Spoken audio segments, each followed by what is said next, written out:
بسم اللہ الرحمن الرحیم الحمدللہ رب العالمین والصلاة والسلام علی اشرف الانبیاء والمرسلین وعلی آلہ وصحبہ اجمعین اشہد ان لا الہ الا اللہ وحدہ لا شریک لہ واشہد ان محمدا عبدہ ورسولہ صلی اللہ علیہ وسلم۔ سامعین کرام، آج جس موضوع پر ہم بات کریں گے وہ ہے کہ اللہ رب العالمین کی یاد، اور اللہ رب العالمین کی یاد سے جو اضافی چیز ہے وہ ہے کہ اللہ رب العالمین کو یاد کرتے ہوئے استغفار کرنا، اور استغفار کا طریقہ کیا ہے۔ اللہ رب العالمین نے انسان کے لیے اتنی رحمتیں، اتنی برکتیں انسان کو عطا کی ہیں اپنی طرف سے کہ انسان گناہ پہ گناہ کرتا چلا جاتا ہے، گناہ پہ گناہ کرتا چلا جاتا ہے۔ گناہ کا پتلا کہا جاتا ہے انسان کو، لیکن جتنے مرضی گناہ کر کے آ جائے، ایک ذات ایسی موجود ہے جو اس انسان کو ہر وقت معاف کرنے کے لیے تیار ہے۔ ہر وقت کہتی ہے کہ تم میری طرف آؤ، مجھ سے ایک دفعہ مانگو، ایک دفعہ التجا کرو، ایک دفعہ اپنا مسئلہ میرے سامنے رکھو، میں اس کو حل کرنے کے لیے تیار ہوں۔ لیکن یہ انسان اتنا غافل ہے کہ اپنے حقیقی رب کو پہچان نہیں سکتا، اپنے حقیقی رب سے تعلق اور ناطہ جوڑ نہیں سکتا، اپنے حقیقی رب کو رب مان نہیں سکتا، کسی اور ذات پر اپنا جو ہے وہ اعتماد لگائے بیٹھا ہے، کسی اور ذات کے ساتھ تعلق بنائے بیٹھا ہے۔ اللہ رب العالمین فرماتے ہیں سورہ آل عمران آیت 135 میں، والذین اذا فعلوا فاحشہ او ظلموا انفسهم ذکروا اللہ فاستغفروا لذنوبہم ومن یغفر الذنوب الا اللہ۔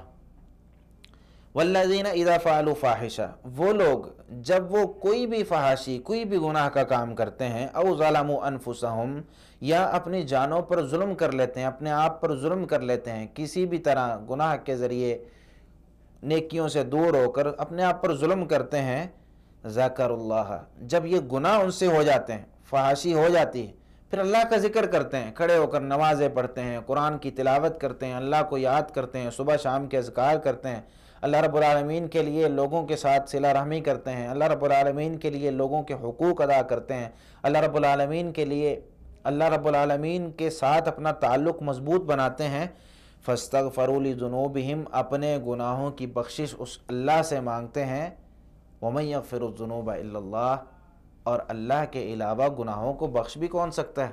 کون سی ایسی ذات ہے جو معاف کر سکتی؟ یہ ایک مومن کا یقین ہونا چاہیے کہ اگر مجھ سے گناہ ہو جائے، گناہ ہونا ہے، اگر مجھ سے کوئی فحاشی ہو جائے، اور فحاشی ہونی بھی ہے، اگر ہو جائے تو ڈٹنا نہیں ہے اس پر، یہ نہیں کہنا کہ میں نے یہ کر لیا ہے اب میں دوبارہ یہ کرنا چاہتا ہوں، یہ نہیں کہنا، ہو گیا کوئی بات نہیں، اس ذات کی طرف واپس آئیں، اس ذات کے ساتھ اپنا تعلق بنائیں، اس ذات کے ساتھ اپنے آپ کو جوڑیں، تو پھر دیکھیں دلی سکون کیسا ہوتا ہے۔ آج گھروں میں سکون نہیں ہے، وہ یہی وجہ ہے، گناہ پہ گناہ کرتے چلے جا رہے ہیں، گناہ پہ گناہ کرتے چلے جا رہے ہیں، لیکن اس رب کو بھول چکے ہیں، اس رب کے ساتھ اپنا تعلق۔ وہ رب ہم سے اتنی محبت کرتا ہے، ہمارا اللہ ہم سے اتنی محبت کرتا ہے کہ ہم اگر دنیا بھر کے گناہ لے کر اللہ کے پاس چلے جائیں، اللہ رب العالمین معاف کرنے کے لیے تیار ہے۔ اللہ رب العالمین ہمیں فوراً معاف کر دیتا ہے۔ حدیث نبی صلی اللہ علیہ وسلم میں آتا ہے، سنن ترمذی میں بتحقیق احمد شاکر، حدیث نمبر 3540 ہے، نبی کریم صلی اللہ علیہ وسلم نے ارشاد فرمایا، قال اللہ تبارک و تعالی، اللہ تعالیٰ فرماتا ہے، کیا فرماتا اللہ تعالیٰ؟ یا ابن آدم انک ما دعوتنی ورجوتنی غفرت لک علی ما کان فیک ولا ابالی۔ اے ابن آدم، تو گناہ کرتا ہے، تو دعا کرتا ہے مجھ سے، میری طرف امید کرتا ہے، میری طرف آتا ہے، غفرت لک علی ما کان فیک ولا ابالی، تیرے جتنے بھی گناہ ہوں میں معاف کر دیتا ہوں، مجھے کسی کی کوئی پرواہ نہیں ہوتی۔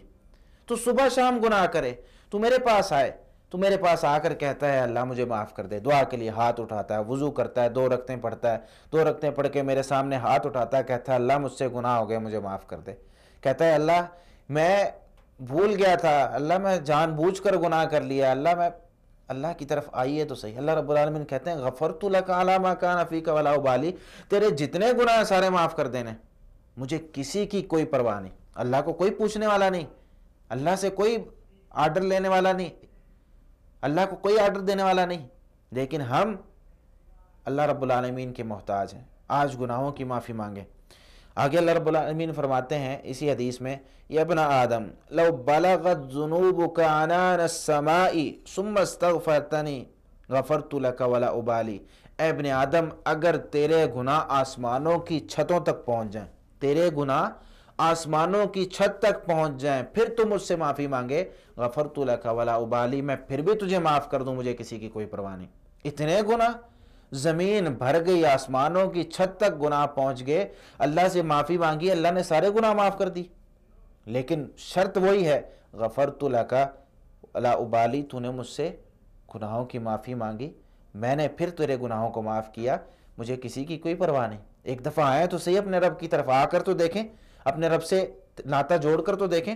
پھر آگے نبی صلی اللہ علیہ وسلم فرماتے ہیں، یا ابن آدم انک لو اتیتنی بقراب الارض خطایا ثم لقیتنی لا تشرک بی شیئا لاتیتک بقرابها مغفرہ، اے ابن آدم تو زمین بھر کے گناہ لے آئے، پوری زمین کی جتنی چیزیں ہیں ساری کی ساری ملا لے اور گناہ بنا لے، اتنا وزن تیرے گناہوں کا ہو، صرف ایک کام تو نہ کرتا ہو۔ کیا کام؟ میرے ساتھ کبھی کسی کو شریک نہیں ٹھہرانا، میں نے تجھے پیدا کیا، میں اکیلا رب ہوں، عبادت کے اکیلا لائق ہوں، اگر تو نے میرے ساتھ کسی کو شریک ٹھہرا دیا تو پھر میں تجھے معاف نہیں کروں گا، اگر تو نے شریک نہ ٹھہرایا تجھے میں جتنے تیرے گناہ ہیں سارے معاف کر دوں گا، پوری زمین بھری ہوئی ہے، زمین بھرے ہوئے تیری گناہ معاف کر دوں گا۔ یہ ہے ہمارا رب جو ہمیں بار بار پکارتا ہے، بار بار کہتا ہے آؤ اپنے رب کی طرف، آؤ اپنے رب کی طرف۔ اسی طرح صحیح مسلم میں حدیث ہے 758 نمبر، جس میں نبی صلی اللہ علیہ وسلم نے فرمایا، ابو ہریرہ رضی اللہ تعالیٰ عنہ فرماتے ہیں رسول اللہ صلی اللہ علیہ وسلم نے فرمایا، ینزل ربنا تبارک و تعالی کل لیلۃ الی السماء الدنیا، ہمارا رب روزانہ رات کو آسمان دنیا پر آتا ہے۔ ینزل ربنا کل لیلۃ الی السماء الدنیا، ہمارا رب آسمان دنیا پر روزانہ آتا ہے اور آ کر کیا کہتا ہے؟ کب آتا ہے؟ حین یبقی ثلث اللیل الآخر، جب رات کا آخری حصہ رہ جاتا ہے اس وقت آتا ہے اور آ کر کہتا ہے من یدعونی فاستجیب لہ، کون ہے جو مجھ سے دعا کرے میں اس کی دعا کو قبول کروں، مجھ سے اولادیں مانگے میں اسے اولاد دوں، مجھ سے رزق مانگے میں اسے رزق دوں، مجھ سے رحمت مانگے میں اسے رحمت دوں، مجھ سے نوکریاں مانگے میں اسے نوکریاں دوں، مجھ سے اولادیں مانگے میں اسے اولاد دوں، کون ہے جو مجھ سے دعا کرتا ہے میں اس کی دعا کو قبول کروں؟ اللہ خود کہہ رہے ہیں مجھ سے دعا کرو، یہ وقت ایسا ہے میں اس میں تمہاری دعا قبول کروں گا۔ اور کہاں آ کر آسمان دنیا پر اتنا قریب آ کر اللہ رب العالمین فرما رہے ہیں وَمَن يَسْأَلُنِي فَأَعْتِيهِ یا فَأُعْتِيَهُ، کون ہے جو مجھ سے سوال کرے میں اس کو ادا کروں، کون ہے جو مجھ سے سوال کرے مجھ سے مانگے میں اس کو عطا کروں۔ اسی طرح فرمایا وَمَن يَسْتَغْفِرُنِي فَأَغْفِرُ لَهُ، کون ہے جو مجھ سے استغفار کرے مجھ سے معافی مانگے میں اس کو معاف کروں۔ یہ ہمارا رب روزانہ رات کو جب آخری رات کا حصہ رہ جاتا ہے، جس وقت میں فجر کے وقت سے تھوڑا سا پہلے والا وقت جو ہوتا ہے جس میں تہجد پڑھی جاتی، نماز پڑھی جاتی ہے، اس وقت میں اللہ رب العالمین آ کر کہتے ہیں اس وقت میں دنیا کا جو سامان مانگ لو، جو چیز مانگ لو تو میں ادا کروں گا۔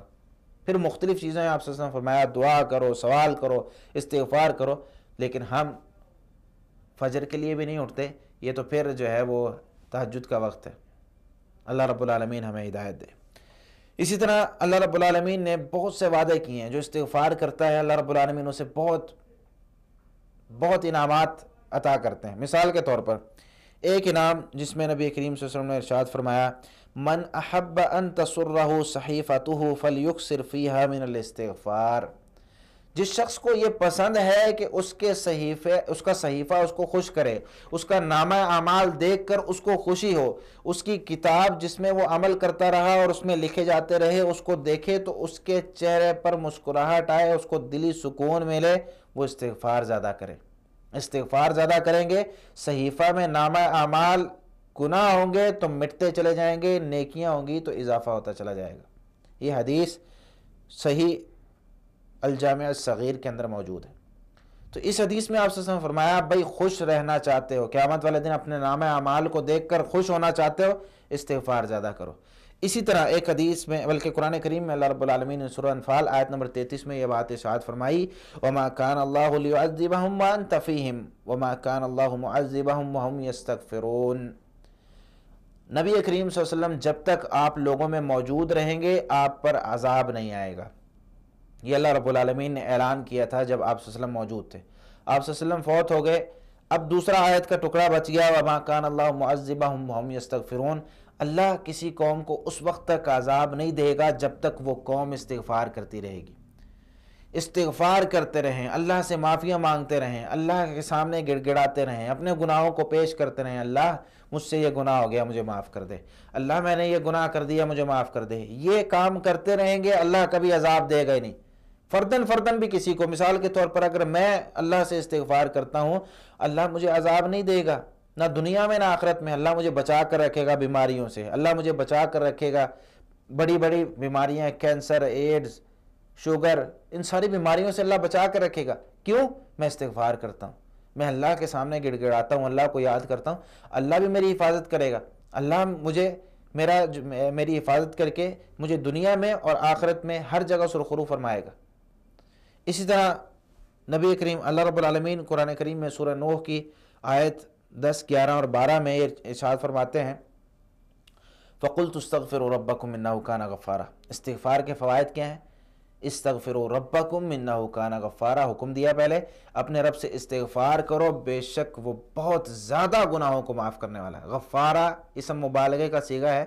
مبالغے کا مطلب ہوتا ہے کہ اس چیز میں مبالغہ، یعنی بہت زیادہ یہ چیز پائی جاتی ہے۔ اللہ رب العالمین بہت زیادہ گناہوں کو معاف کرنے والا ہے، ہم سوچ بھی نہیں سکتے۔ ہمیں دنیاوی کیا فائدہ ملے گا استغفار کرنے سے؟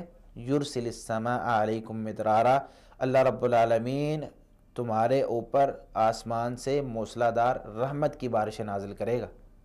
بارشیں چاہیے، استغفار کریں۔ دوسرے نمبر پر کیا فائدہ ملے گا؟ وَيُمْدِدْكُمْ بِأَمْوَالٍ وَبَنِينَ وَيَجْعَلْ لَكُمْ جَنَّاتٍ وَيَجْعَلْ لَكُمْ أَنْهَارًا۔ دنیاوی دوسرا فائدہ کیا ہے؟ کہ تمہاری مدد کرے گا مال کے ساتھ، تمہیں مال دے گا۔ مال چاہیے کہ نہیں سب کو؟ مال چاہیے سب کو؟ مال چاہیے تو میرے بھائی آئیں استغفار کریں۔ اگر استغفار کرتے رہیں گے اللہ رب العالمین مال کی کبھی کمی نہیں ہونے دے گا، وافر مال ملے گا۔ اولاد چاہیے، بیٹے چاہیے، تو اللہ رب العالمین فرماتے ہیں وَيُمْدِدْكُمْ بِأَمْوَالٍ وَبَنِينَ، تمہاری مالوں کے ساتھ بھی مدد کرے گا، تمہاری بیٹوں کے ساتھ بھی مدد کرے گا، بیٹے عطا کرے گا تمہیں۔ کس وجہ سے؟ استغفار کرنے کی وجہ سے۔ اور آخرت میں کیا فائدہ ہوگا؟ وَيَجْعَلْ لَكُمْ جَنَّاتٍ وَيَجْعَلْ لَكُمْ أَنْهَارًا، تمہیں آخرت میں جنتیں ملیں گی، آخرت میں نہریں ملیں گی، باغات ملیں گی، نہریں ملیں گی۔ اللہ رب العالمین کتنی رحمتیں کرتا ہے صرف ایک استغفار۔ آج لوگ اولاد کے لیے کہاں کہاں ٹوکرے کھا رہے ہیں، کہاں کہاں در بدر گھوم رہے ہیں، کہاں کہاں جاتے ہیں کہ بھئی ہمیں اولاد چاہیے، ہمیں اولاد چاہیے۔ اور بھئی یہ نسخہ اپنا کر دیکھیں، صبح شام اللہ سے استغفار کریں، دیکھیں اولاد ہوتی۔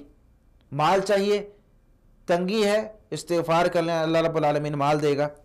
حدیث میں آتا ہے، نبی کریم صلی اللہ علیہ وسلم نے ارشاد فرمایا، صحیح الجامع میں حدیث موجود ہے، جلد 1 صفحہ 339، نبی کریم صلی اللہ علیہ وسلم ارشاد فرماتے ہیں، من لازم الاستغفار جعل اللہ لہ من کل ہم فرجا، جو استغفار کو لازم پکڑ لیتا ہے، استغفار کرتا رہتا ہے، اللہ ہر پریشانی سے نکلنے کا رستہ اس کے لیے بنا دیتے ہیں، ہر پریشانی سے نکلنے کا رستہ اس کے لیے بنا دیتے ہیں۔ آگے فرمایا ومن کل ضیق مخرجا، ہر تنگ رستے سے اس کے لیے کشادہ اور کھلا رستہ ملتا ہے۔ یعنی بندے کو سمجھ نہیں آ رہی ہوتی اب میں کیا کروں، اللہ رب العالمین اس کو بتاتے ہیں اب تُو نے کیا کرنا ہے۔ بندہ کوئی کام کرنا چاہتا ہے، غلط ہونے والا ہوتا ہے، اللہ رب العالمین رہنمائی کر دیتے ہیں، بھئی یہ کام یہاں پر غلط ہو رہا ہے، اس کے ذہن میں سوچ ڈال دیتے ہیں کہ بھئی یہ کام ایسے نہیں کرنا۔ انسان کی مدد غیبی ہوتی ہے، انسان کو پتہ نہیں چلتا، لیکن جو استغفار کرتا ہے اور اس کو یہ، اور آگے جو فائدہ ہے وَرِزْقُهُ مِنْ وَرَزَقَهُ مِنْ حَيْثُ لَا يَحْتَسِبُ، اور اس کو ایسی جگہ سے رزق دیتا ہے جہاں سے اس کو گمان بھی نہیں ہوتا۔ گھر بیٹھا ہوتا ہے، کوئی کام نہیں کر رہا، روٹی مل رہی ہے، کھانا مل رہا ہے، اور کئی دفعہ ایسا ہوتا ہے اللہ اتنا رزق دیتا ہے، ایک مرتبہ کھا لیتا ہے اللہ، پھر دیتا ہے، پھر کھا لے، پھر کھاتا ہے، پھر ملتا ہے، پھر کھا لے، کتنا رزق ملتا ہے۔ کبھی ہم نے اللہ کا شکر ادا کیا ہے کہ اللہ یہ رزق تو دے رہا ہے، یہ رزق تو دے رہا ہے، تو کس طریقے سے ہم اللہ رب العالمین کو راضی کریں۔ اللہ رب العالمین سے استغفار کرنے کا طریقہ یہ ہے کہ ہم اپنے گناہوں پر ندامت، جو بھی ہم نے گناہ کیے ہیں وہ گناہ اللہ کے سامنے پیش کریں اور کہیں یا اللہ آئندہ نہیں کریں گے۔ باوضو ہو کر 2 رکعتیں پڑھیں، اللہ رب العالمین سے دعا کریں، اللہ رب العالمین گناہوں کو معاف کرے، اور یہ شرط لگا لیں اپنے ساتھ کہ دوبارہ کبھی زندگی میں وہ گناہ نہیں کرنا، دوبارہ کبھی اس طرف نہیں جانا۔ ہو جائے وہ الگ بات ہے، خود نہیں جانا، جان بوجھ کر نہیں کرنا۔ اللہ رب العالمین ان چیزوں سے راضی ہوتا ہے۔ اگر ہم اللہ رب العالمین کو یاد کریں گے وہ ہمیں یاد کرے گا۔ تو اللہ رب العالمین سے دعا ہے کہ اللہ رب العالمین ہمارے گناہوں کو معاف کرے، ہمیں زیادہ سے زیادہ استغفار کرنے کی توفیق عطا فرمائے۔ استغفار کے لیے الفاظ آپ استغفر اللہ بھی استعمال کر سکتے ہیں، استغفر اللہ واتوب الیہ، یا مختلف الفاظ ہیں۔ اللہ رب العالمین ہمیں قرآن و حدیث سمجھ کر عمل کرنے کی توفیق عطا فرمائے۔ وما علیہ الا البلاغ المبین۔ جزاکم اللہ خیرا۔ السلام علیکم ورحمۃ اللہ وبرکاتہ۔